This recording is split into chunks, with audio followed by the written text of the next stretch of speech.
नमस्कार, मैं आकाश चौहान, आप देख रहे हैं ताज़ा न्यूज़ 99 यूपी। फिलहाल दोस्तों मैं अभी मऊ में उपस्थित हूँ और डीएमएस-4 के राष्ट्रीय अध्यक्ष माननीय एसके वर्मा जी से हमारी मुलाकात आज हुई और इनसे मैं कुछ बातें करना चाहता हूँ, तो आइए मिलाते हैं सर। ताज़ा न्यूज़ में स्वागत है सर आपका। आपको भी और आपके साथी पत्रकार बंधुओं को सभी लोगों को बहुत-बहुत धन्यवाद सर। जी, बताइए क्या है? अच्छा सर, आपका संगठन का मैं नाम बहुत जगह से सुन रहा हूँ, डीएमएस-4 बार-बार सुनने को आ रहा है। तो क्या इसका मतलब क्या है? मतलब क्या करते हैं? डीएमएस-4 का मतलब मेन कार्य क्या है? ये बताइए। डीएमएस-4 का कार्य यही है सर कि जितने भी हमारे जी, दबे-कुचले संबंधित परिवार हैं जी, और ख़ास तौर से छात्र-छात्राओं का भविष्य जो खतरे में जा रहा है, जी। उस पर एक हमारा डीएमएस-4 कार्य कर रही है और डीएमएस-4 संगठन मेरा कार्य करेगा। अच्छा। जी। अच्छा सर, मतलब जितने गरीब लोग हैं, असहाय लोग हैं, सारा संगठन इसी के ऊपर आपका काम करता है। जी। कहने का यही तात्पर्य है। जी, बिल्कुल। अच्छा सर, ये जो सरकार इस समय है बीजेपी की, जी। इससे संतुष्ट हैं कि नहीं आप? नहीं, हम नहीं मैं संतुष्ट नहीं हूँ सर। नाराज़ हैं? हम नाराज़ क्या, मेरा पूरा कार्यकर्ता नाराज़ है, मेरा पूरे छात्र-छात्राएँ सभी लोग नाराज़ हैं। अच्छा, रीज़न बताएँगे सर इसका? बिल्कुल रीज़न बताएँगे। बिल्कुल बताइए। रीज़न ये बता रहा हूँ कि ये विकास नहीं हुआ कि क्या नहीं हुआ? नहीं, सारा काम तो हो ही रहा है, देखिए, बताइए। अरे सर क्या काम हो रहा है? अच्छा, विकास के नाम पे थोड़ा सारा काम गिनवा अच्छा दूँगा, सारा काम कर देंगे। ऐसा नहीं ना कि आप उस पार्टी से नहीं, नहीं, संबंधित हैं। नहीं, नहीं, पार्टी से न मैं संबंधित नहीं हूँ। नहीं लग तो रहा है सर कि अच्छा, ऐसा नहीं ना चलिए भेजा हुआ। चलिए, हमें ब पार्टी अच्छा से संबंधित हमारे नहीं स ना है, हमको हमारे पहले ये स बताया, पहले अपनी नहीं, परिचय हमको बताइए बिल्कुल सर। नहीं। देखिए, हुँ, हम मीडिया वाले हैं, हम लोग किसी पार्टी से ये नहीं रखते, हमारा तो पूरा क्यों समाज व्यक्तिगत नहीं मतलब हम कह रहे हैं, जी। मतलब जो दिख रहा है उसको नहीं, हम नहीं, नहीं बात सर कर रहे हमारे हैं। तो हम ये कर वही व्यक्तिगत बीजेपी का पूरे विकास की बात क्यों कर रहे हैं? हमको तो इसलिए ये हम कर रहे हैं कि बताइए, विकास अभी की बात आप कर रहे हैं ना? हाँ, मैं आपसे पूछ रहा हूँ, बताएँगे? बिल्कुल मैं बता बताऊँगा, हम हमारे सवालों को पहले आप जवाब दीजिए, इसके नहीं, बाद हम प्लीज़ बताएँगे। हमारे सवाल का जवाब हमारे दीजिए। पहले हमारी प्लीज़ ब 1 मिनट सर, हाँ, 1 बोलिए, मिनट, बोलिए, 1 बोलिए। मिनट। मैं आपसे बताता रहा हूँ कि बीजेपी का कर रहे हैं, सारा काम विकास कर रहा है। हुँ, सारा विकास कर रहा है, मैं मान ले रहा हूँ। जी, जी। ये पहले बताइए कि 2 करोड़ रोज़गार देने के लिए कहा था। हुँ, हुँ। कितने करोड़ रोज़गार दिया है भैया? उस पुलिस के रोज़गार हमको गिना लीजिए आप। नहीं, रोज़गार जो भी है, मान लीजिए नहीं, कुछ हमको रोज़गार वैकेंसी गिना आई, लीजिए। कुछ रद्द भी हुई, मतलब नहीं, देखिए मानता हूँ लीपापोती इसे। वाला बात पत्रकार हमा साहब महोदय देखिए आपका रिक्वेस्ट है और सभी लोगों का मैं हमारी धन्यवाद करता ठीक हूँ। है, हमारी बात सुनिए पहले। जैसे मान लीजिए उन्होंने अभी वैकेंसी निकाली भी थी, हुँ, हालाँकि किसी न किसी कारणवश पेपर लीक हो गया। हुँ। तो अरे इसमें किसी कारणवश कैसे लीक हो जाएगा? अन्य सरकार में क्यों नहीं लीक होता था? हमको बता दीजिए, तो जवाब दे दीजिए इसका। आपके कहने का तात्पर्य क्या है कि सरकार लीक करा रही है? सरकार लीक नहीं करा रही है, सरकार की तो लापरवाही है।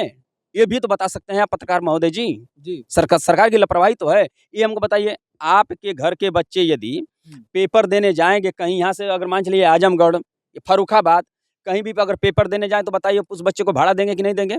दिया जाएगा। पेपर भरने में उसका फॉर्म भरने में 200-400 नुकसान हुआ होगा कि नहीं बिल्कुल, होगा? बिल्कुल होगा। प्लस वो बच्चा जाएगा तो 200-400-500 नुकसान होता होगा कि नहीं होता होगा? बिल्कुल होता है। उसके बावजूद भी पेपर देने जाएगा, भूखे रहेगा, उसके बाद पेपर लीक हो जाएगा तो आपके और आपके बच्चे को दर्द क्या होगा, आप हमको बता दीजिए? नहीं, बात नहीं, सत्य है। उस वक़्त आपका विचार देखिए क्या कहेगा? बच्चे का तो विचार अलग हम है, लेकिन समझ आपका विचार क्या कहेगा हमको आ बता दीजिए सर? आपकी भावनाओं को हम बिल्कुल समझ सकते हैं। लेकिन देखिए गवर्नमेंट तो नहीं चाहती है कि ये पेपर लीक हो। अब चोरों ने अच्छा अगर उड़ा ही दिया ये सब प्लीज़ बातें आपकी बात सही है, गवर्नमेंट नहीं चाहता है, मैं मान ले रहा हूँ आप कह रहे हैं कि गवर्नमेंट नहीं चाहता है। कौन चाहता है? और एक बार नहीं चाहता है। इनका जितने बार पेपर हुआ, ये वैकेंसी जितने निकाले वो वैकेंसी को ये कंप्लीट कर दिए हो तो बता दीजिए। अभी ये चुनाव आया है ना, हुँ, हुँ। इसके पहले मैं बता रहा हूँ कि सिपाही भर्ती का निकाले थे। जी, जी। सिपाही भर्ती के में मैं बता रहा हूँ कितने लोग परीक्षा दिए, जी। कितने लोग परीक्षा दिए हुँ, हुँ। और ये एक भी अगर इनका पता लगे पेपर लीक हो गया, अब इनकी बयानबाज़ी ये आ रही है कि ये चुनाव हो जाने के बाद में ये भर्तियाँ को कंप्लीट करेंगे। हैं? अब इनके ये जुमलाबाज़ी यहाँ पर है कि चुनाव हो जाने के बाद में हम इस भर्ती को कंप्लीट करेंगे ताकि जितने भी छात्र-छात्राएँ हैं और जितने भी स्टूडेंट प्रवृत्ति के व्यक्ति हैं, जितने भी रोज़गार चाहते हैं, वो सब पुनः वोट दे दें।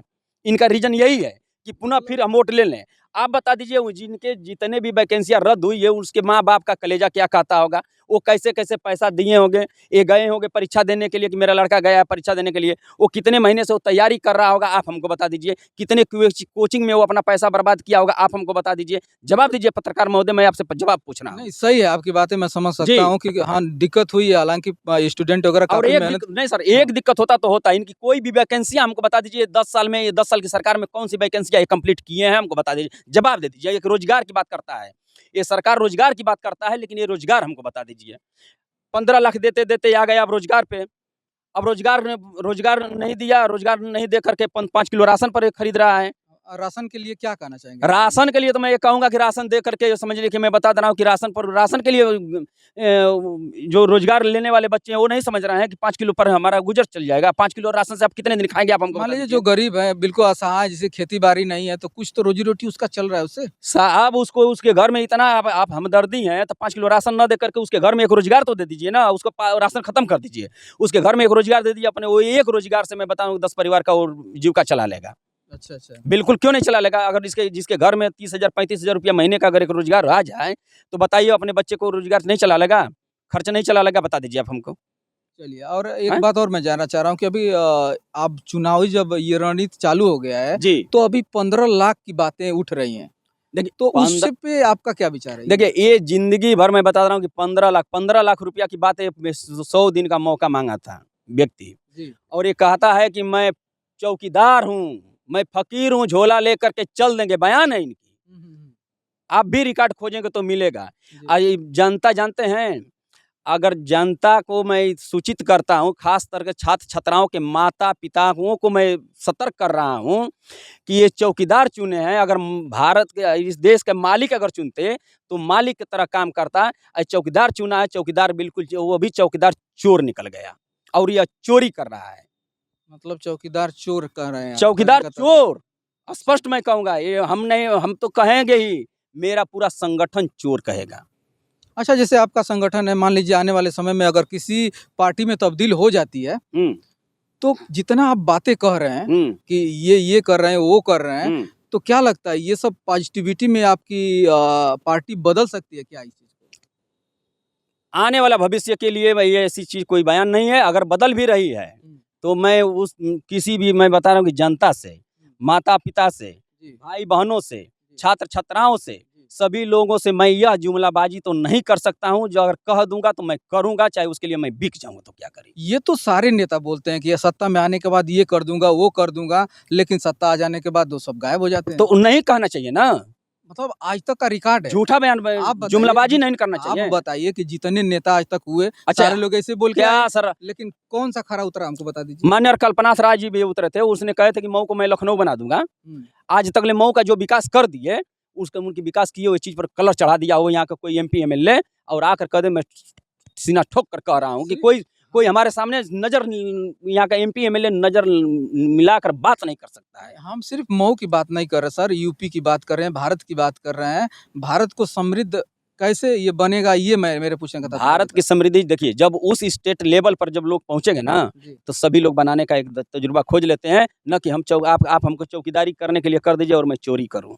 जी, तो जी। कभी ज़िंदगी में नहीं हो पाएगा सर। अच्छा, ये अच्छा। समझ लीजिए, फ़कीर आप बनते हैं, फ़कीर की झोला लेकर चल पड़ेंगे, जी, और जनता यह नहीं जानती है कि वह चौकीदार फ़कीरी कर रहा है, उस झोले में सब चुरा कर लेकर के भग रहा है। जी, जी। राफेल घोटाला, एलआईसी बेच दिया, रेलवे बेच दिया, सब कुछ बेच दिया, पूरा देश बेच दिया, देश को कर्ज में डाल दिया है। देश मेरा कितना कर्जदार में गया है, आप इसकी विशेष विवरण देखेंगे तो आपको सब समझ में आएगा पत्रकार महोदय जी। जी, जी। जी, चलिए वर्मा जी, आपसे बात करके बहुत अच्छा लगा, बहुत-बहुत धन्यवाद। आपको भी बहुत-बहुत धन्यवाद सर।